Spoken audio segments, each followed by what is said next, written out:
acompaña el economista jefe de Finsa, el señor Nathan Pincheira, está hoy día con nosotros en Más que Números. ¿Cómo estás, Nathan? Qué gusto saludarte. Hola, ¿qué tal, Cata? Hola, Patricio, ¿cómo les va? Muy bien, muy bien. Oye, ¿te sorprendió este dato nulo de inflación? Yo creo que un poco, ¿no? El mercado estábamos en 0,1%. La verdad que, de todas maneras, revisando un poco cuáles fueron las dinámicas de las distintas divisiones o precios, yo creo que más o menos sí estuvo dentro de lo que estábamos mirando. Estuvo casi a punto de ser 0,1, ¿no? Cuando uno va a varios decimales. Por lo tanto, si bien el dato queda algo por debajo de las estimaciones del mercado, yo creo que en términos generales la lectura que se tiene sobre la inflación o, digamos, otras cosas similares hoy día no ha tenido mucho cambio ni mucha diferencia respecto a lo que se tenía en los meses anteriores, meses con variada o con una elevada volatilidad. O sea, recordemos que no hace mucho tuvimos una variación de IPC de menos 0,4, a continuación un 0,9 y ahora esta variación nula. Sí. En promedio, ¿podemos hablar ya, Nathan, que el tema inflacionario se está terminando de controlar o todavía no? Yo creo que en realidad el tema inflacionario ya se controló hace un tiempo. Lo que pasa es que el camino no a digamos, enfrenta varias complicaciones de repente de corto plazo, como puede ser un alza de los precios de la luz, como puede ser una base de comparación algo más baja de repente o algo más alta, ¿no? Volatilidad estacional que antes no existía, emanada, por ejemplo, de los Cyber Day, que meten ruido por lo menos en 3 meses, ¿no? Por lo tanto, de repente este tipo de cosas nos hace perder la mirada más larga, y yo creo que en ese sentido ya veníamos, incluso previo a lo que fueron los importantes incrementos de tarifas eléctricas durante el año pasado, ya veníamos ahí con un camino ya de convergencia, cosa que se demora, evidentemente, porque el impacto es súper significativo, fue súper significativo, pero ya yo creo que existe bastante convicción digamos, respecto a que la inflación probablemente ya llegue a 3% o a un número décimas más, décimas menos, muy cercanos durante la primera parte, el primer trimestre del 2026. Entonces, en ese sentido, hemos tenido mucho ruido, ¿no? Pero tratando de eliminar ese ruido, la verdad es que yo creo que el camino a esa convergencia está definitivamente ya pronto a terminar. Nathan, te quería preguntar respecto de esta inflación como dolorosa en el bolsillo de las personas. ¿Se ha mantenido más persistente de lo esperado? Es algo muy similar además de lo que podemos ver en Estados Unidos, ¿o no?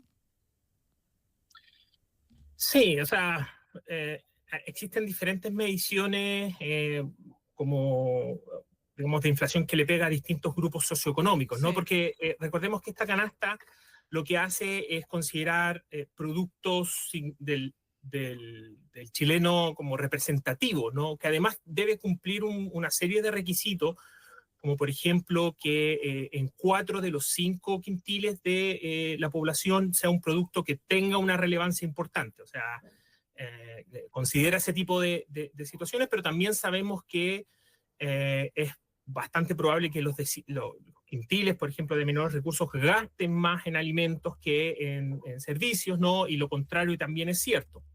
Por lo tanto, claro, efectivamente cuando vamos a lo que ocurrió con alimentos, de repente, no ahora particularmente, pero con combustibles o con energía, si sumamos lo de tarifa, hay un golpe ahí relevante que sin lugar a dudas que ha llamado la atención. Pero yo diría que se ha venido moderando justamente esa inflación bastante más que la otra, ¿no? Como la de servicios, si uno quisiera exponerlo de esa manera. Lo que pasa es que también hay que entender que la inflación siempre es dolorosa, ¿no?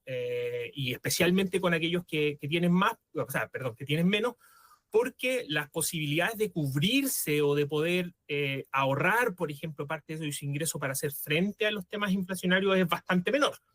Y claro, en Estados Unidos sucede algo parecido en términos de, no necesariamente en la misma composición de la que tenemos acá, pero sí con una persistencia respecto a lo que ocurre con servicios, con housing y ese tipo de Perfecto.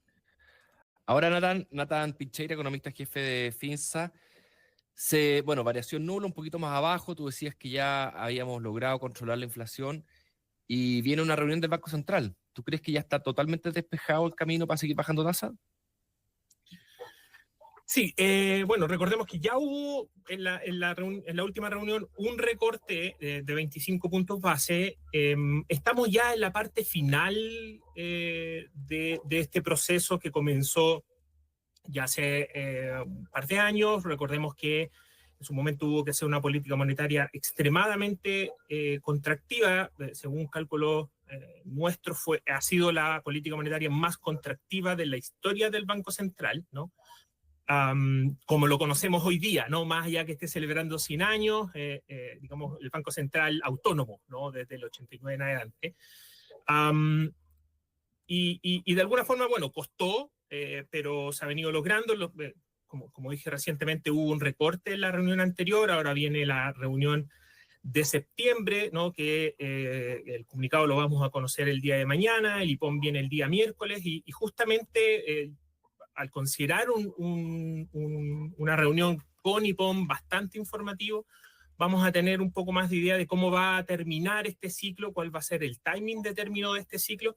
Pero yo creo firmemente que es bien probable que veamos un recorte adicional ahora. Luego vamos a conocer un poco cuál es la idea del término, o sea, del nivel en que debería volver la tasa de política monetaria a una situación más, digamos, de largo plazo, de equilibrio, ¿no? O neutral, elijamos el nombre que queramos, que probablemente esté entre 4,25 o 4%. Por lo tanto, considerando aquello, ya quedan muy pocos recortes, ¿no? El mercado, de alguna forma, lo que se ha venido debatiendo es si es que va a llegar a eso durante el año 2025, para lo cual queda esta reunión en septiembre, una en octubre y una en diciembre, o si lo va a hacer durante la primera parte del año 2026. Pero lo interesante es que no hay dudas de que lo va a hacer eventualmente, ¿no? Entonces, pasa más por un tema táctico de lo que pueda estar creyendo el mercado, que una convicción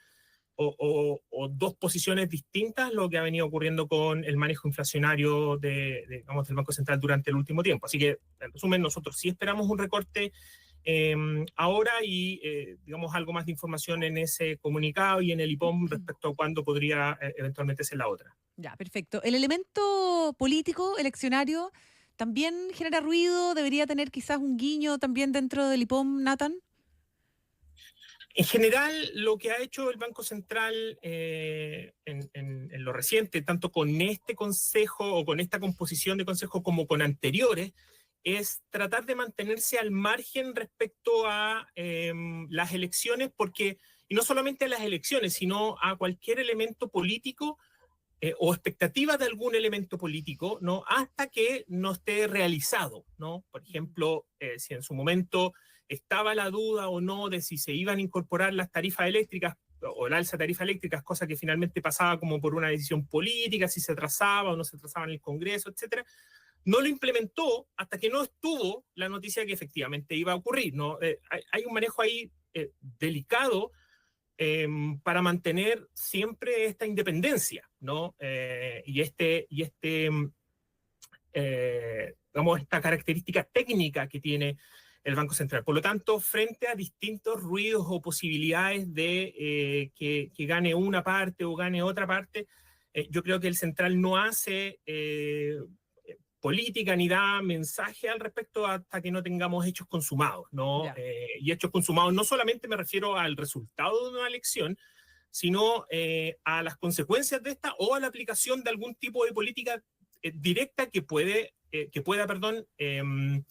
impactar el objetivo o la meta, en este caso del Banco Central, que ya sea el control de la inflación o, por supuesto, la cadena de pagos en nuestro país. Perfecto. Nathan Pincheira, esta semana se presenta el IPOM también. ¿Esperas algún cambio en relación al IPOM de junio? Probablemente, yo creo que dado los números que hemos venido conociendo durante los últimos meses, hay un se acota un poco el rango de expectativa de crecimiento. Recordemos que en el anterior también lo hizo, pasamos de 100 puntos de rango a 75, en este IPOM pasamos a 50 puntos de rango. Nosotros creemos que lo más probable es que acote la parte baja de ese rango, ¿no? Por lo tanto, que quede entre 2,25 y 2,75, o sea, centrado en el 2,5 hoy día, que es la expectativa más generalizada que tiene el mercado, incluso que tiene el mismo Ejecutivo y otras instituciones para lo que pueda representar el año 2025. No veo necesariamente cambios relevantes sobre lo que pudiese ocurrir en términos de crecimiento de aquí en adelante, ¿no? O sea, me refiero a 2026 en adelante, y en materia inflacionaria quizás vaya a ser algún tipo de ajuste, pero más bien estamos pensando en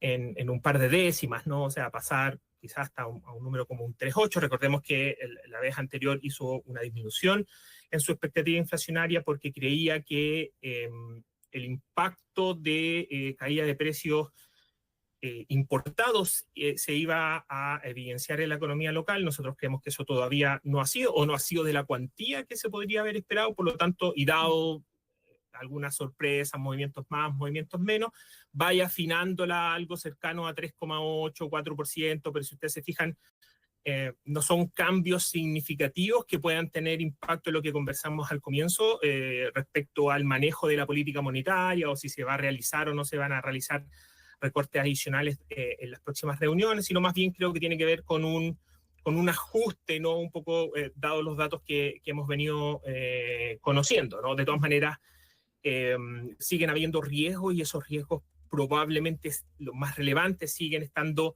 o provienen de la parte externa, y a eso se le va a poner Sí. mucho ojo. Y en términos locales, algo que también ha venido siendo tema durante los últimos meses, creo yo, que tiene que ver con los impactos en el mercado laboral, tanto de las últimas políticas que se han llevado a cabo, como cosas un poco más fundamentales, como ha sido un poco el reemplazo, ¿no? Luego de la pandemia, de mano de obra hacia capital o hacia automatizaciones, ¿no? Dado los requerimientos que en su momento hubo por parte de las distintas compañías ante el tema digamos, de las cuarentenas, etcétera. Yo creo que hay un montón de cosas que se mezclan, sumado, por supuesto, al ciclo económico, que hay algunos sectores que todavía han sido o siguen estando bastante complicados en ese sentido, que son bastante demandantes de mano de obra, como por ejemplo la construcción, ¿no? Entonces, creo que va a haber un tema ahí relevante también que tocar. Nos queda un minuto. Te quería preguntar, a propósito que mencionabas los riesgos que todavía existen, sobre todo afuera, en el escenario externo, que podrían acelerar la inflación. ¿Cuáles son esos riesgos, Nathan, a los cuales tenemos que estar atentos? No, los riesgos respecto a distintos aranceles adicionales, a problemas con las cadenas de valor, ¿no? O sea, digamos, por dónde se van tomando los distintos, en este mundo bien interconectado, ¿no? De dónde traemos las cosas, cómo las traemos, si nos cuesta lo mismo, nos cuesta más, ¿no? Evidentemente que el tema de los aranceles en Estados Unidos podría demorar un poco más la convergencia inflacionaria en ese país, por lo tanto, poner algo más de complicación al proceso que también sigue la Reserva Federal respecto a futuras bajas de interés, y eso tensionar, ¿no? Algo más las condiciones financieras internacionales, y eso, bueno, como país emergente, ¿no? Sin lugar a dudas que termina afectándonos un poco más. Eso más que nada los efectos que podríamos tener en términos de corto plazo, porque en el mediano y largo plazo los efectos son más bien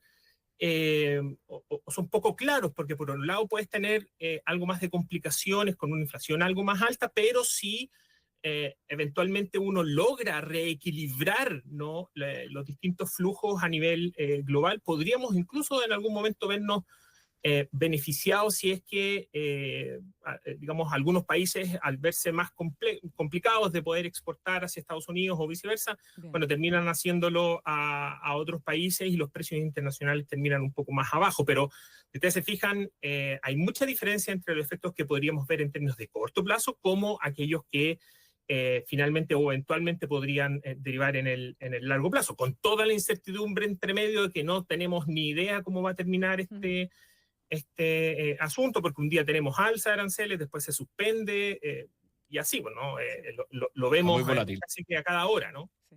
Bien, Nathan Pincheira, muchas gracias por haber estado hoy día con nosotros, economista jefe de Finsa, que te vaya muy bien, estamos en contacto como siempre. No, muchas Gracias, gracias a ustedes, Nathan. que tengan buen día. Gracias, hasta luego, buena semana. Chao.